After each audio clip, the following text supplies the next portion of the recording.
Barakata Yahweh, Barakata Yahweh Shai, Bahasham, Barakahak Wadash, Barakatum. First and foremost, I want to give all praises, glory, and infinite honors to Yahweh, Bahasham, Yahweh Shai. Double honors to the apostles and elders of Great Millstone who rule and teach well. And peace and salutations to you sincere Akim out there, pushing this word and truth and sincerity to the four corners of the globe. May you brothers endure unto the end. This is the Brother Ra'aya coming at you with another lesson. And I'm going to start it off with this article on dailymail.co.uk titled, NATO Chief Tells Europe to Keep on Dreaming if it thinks it can defend itself without the U.S. amid fears Trump could take America out of the alliance. And, during both of Donald Trump's presidential terms, he's had friction with America's European allies. He's made several threats, to the U.S. leaving NATO. If Europe doesn't pay its bills, Russia can just come in and take what they want, et cetera, et cetera. With this situation now with Greenland, it's just further causing friction between the U.S. and her Western European allies. But as NATO chief Mark Rutte said, Europe can't defend itself without the U.S. And, that is a part of biblical prophecy. But there's going to come a time when, America's European allies are going to turn against her and ally themselves with nations like Russia and China. And it's ultimately going to end in nuclear missiles being shot onto the United States of America during World War III. But let's get into this article. NATO chief Mark Rutte today warned Europe that it cannot defend itself without the United States. If anyone thinks here again that the European Union or Europe as a whole can defend itself without the U.S., keep on dreaming. You can't, Rutte told lawmakers at the European Parliament. And, in the spirit, this Edomite was prophesying, because what he said lines up with biblical prophecy. Which brings us to Revelation chapter 17. I'm going to start at verse 10. And there are 7 kings, 5 are fallen, and 1 is, and the other is not yet come. And when he cometh, he must continue a short space.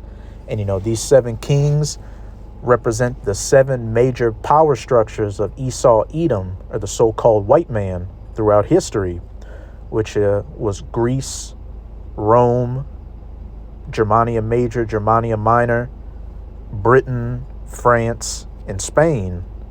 And as I said, 5 are fallen. That's going into Greece, Germania Major, Germania Minor, Spain, and France.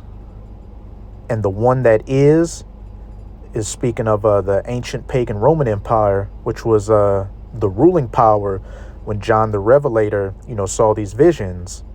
And the other is not yet come, speaking of Britain. And when he cometh, he must continue a short space.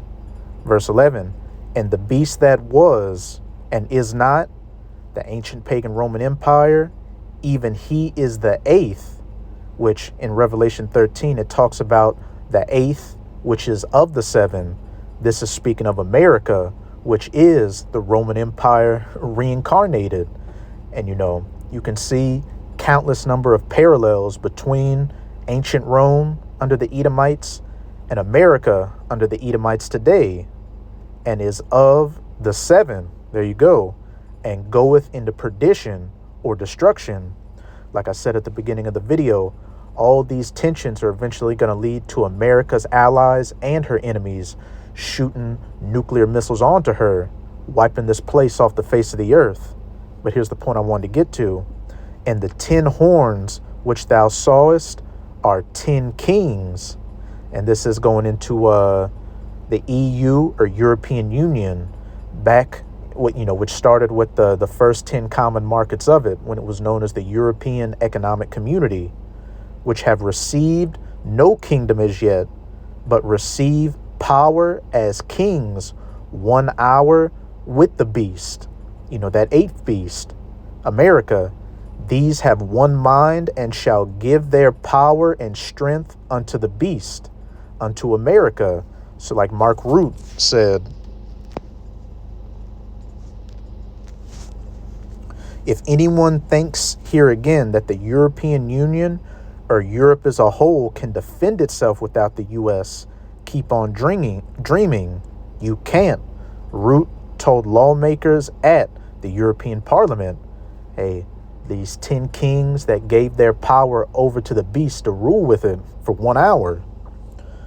Root's comments came amid calls for the continent to stand on its own feet after tensions over Greenland.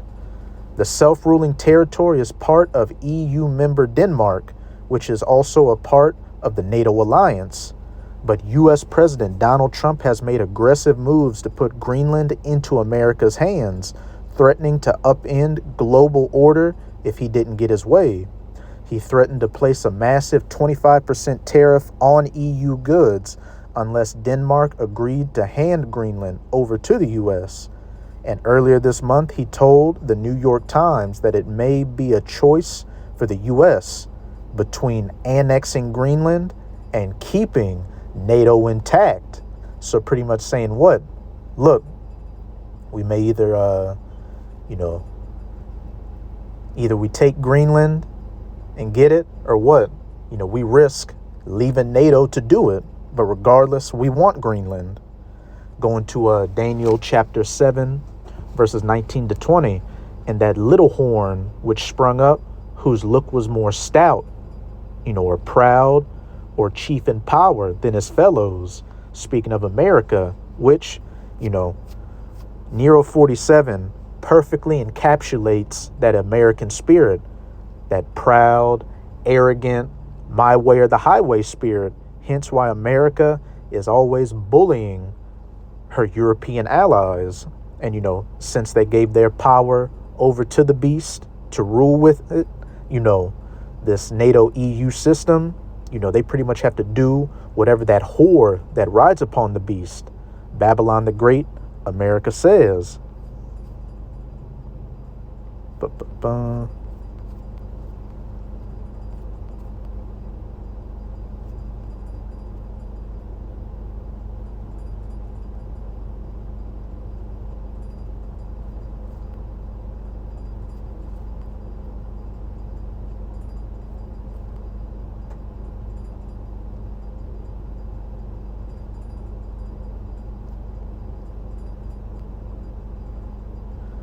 I'm just skimming through it real quick.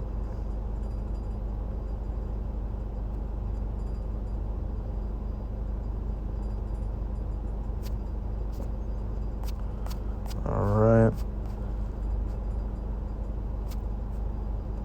Trump later backed down from his tariff threat, claiming last week that the United States can do exactly what we want to do in Greenland as part of a new deal with NATO that grants America total and permanent access to the semi-autonomous territory. EU Chief Ursula von der Leyen last Thursday praised Europe for being firm against the U.S. president, who backtracked on his tariff threats amid fears of retaliatory trade bazooka from his allies. I'll jump down to the last paragraph. In a thinly veiled reference to the Greenland crisis, it wrote, "The United States uses economic power, including in the form of threats of high tariffs, to enforce its will and no longer excludes the use of military force, even against allies." And, you're going to continue to see this friction between the United States and the EU and NATO until eventually, the whole thing breaks apart. And like I've been saying, America's allies completely turn against her and end in nuclear missiles being shot onto this place. Which brings me to the book of Obadiah. I'm going to start at verse 1 and I'm going to jump to verse 7. And this whole book is dedicated to the judgment and the downfall of you Edomites. The vision of Obadiah, thus saith the Lord Yahweh concerning Edom. We have heard a rumor from Yahweh, and an ambassador is sent among the heathen. Arise ye, and let us rise up against her in battle. Which you're seeing these, second and third world nations, rise against, the West right now with things like BRICS and economics, but it's eventually going to, turn into a military action during World War III. But I'm going to jump down to verse 7. All the men of thy confederacy or your allies have brought thee even to the border. The men that were at peace with thee have deceived thee and prevailed against thee. So eventually, America's European allies are going to betray her. And I saw a video from Large Man Abroad's YouTube channel the other day where he was going into how European countries are seeking trade with India, which is on track to become a big consumer nation because they at least have 1 billion people, maybe 2 billion people. And European companies are looking very lucrative to India because they have lower tariffs on India than the U.S. has on India. So, hey, we're seeing a division right there economically, but it's eventually going to turn militarily and prevailed against thee. They that eat thy bread, receive all this money from the U.S. to upkeep, NATO especially, which is one of the things Nero 47 was always complaining about. Europe needs to pay more of their GDP for the cost of NATO. They that eat thy bread have laid a wound under thee. There is none understanding in him, ultimately turning all their assets against the United States of America. I'll go back to Revelation chapter 17. I'm going to jump down to verse 16. And the 10 horns, the EU, which thou sawest upon the beast, NATO, these shall hate the whore that rides upon the beast. Mystery Babylon, that virgin daughter, Babylon the Great, America, which, Stephen Miller just recently said that it's the U.S. that is pretty much on top of NATO and steers it, which he was quoting prophecy without knowing it, because as it said, the whore is upon the beast and shall make her desolate and naked and shall eat her flesh and burn her with fire, nuclear fire from nuclear missiles that they're going to shoot onto her, along with other nations like Russia and China, which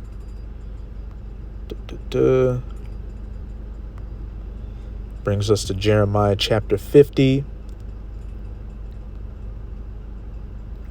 I'll start at verse 9. For lo, I will raise and cause to come up against Babylon, America, an assembly of great nations from the north country being Russia, because Russia is north, of the United States. And you've also got the Arctic Ocean region and Greenland. The Arctic Ocean region is a highly contested area right now, economically and militarily. Hence why all these different nations are jockeying for positions in it. And also, Russia shooting missiles across the north to reach the U.S. would be the shortest trajectory time for those missiles to reach the U.S. And that assembly of great nations from the north country are not just Russia's allies like, China, Iran, or North Korea, but also America's own allies, those 10 horns upon the beast that are going to turn against her. All the men of thy confederacy have turned against thee, and they shall set themselves in array against her. From thence she shall be taken. Their arrows shall be as of a mighty expert man. None shall return in vain. And those arrows are symbolic for those nuclear missiles. That's the best way the prophets could describe these visions they saw back then as weapons of war they knew during their times. And, when you see a missile, it looks like an arrow. But as it said, she shall be taken. And Chaldea shall be a spoil. All that spoil her shall be satisfied, saith Yahweh. Because ye were glad, because ye rejoiced, O ye destroyers of mine heritage. The true children of Israel, who are known as the so-called Negroes, Latinos, and Native Americans today. And America has been the chief place of torment for all 12 tribes. This country's history is soaked in the blood of the Israelites. Because ye are grown fat as the heifer at grass and bellow as bulls, and America was made fat and rich and prosperous off the backs in the blood and the sweat and tears of the Israelites. Verse 12, your mother shall be sore confounded. That seventh, beast, that the eighth came out of, Britain, the mother of America. Your mother shall be sore confounded. She that bare you shall be ashamed. Behold, the hindermost of the nations shall be a wilderness, a dry land, and a desert. Salakia, seventh head, which the eighth head came out of. Oh, Salakia, I'm getting a little tongue twisted right now. But, as we read, 7 kings, and then you had that eighth beast, which is of the 7, speaking of America.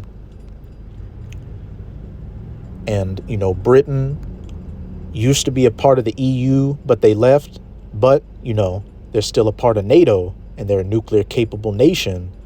And as we read back in Revelation 17, verse 16, these shall hate the whore and shall eat her flesh and make her desolate and burn her with fire, going into the hindermost of the nations. And what has America been known as? The new world, the other side of the world, the ends of the earth.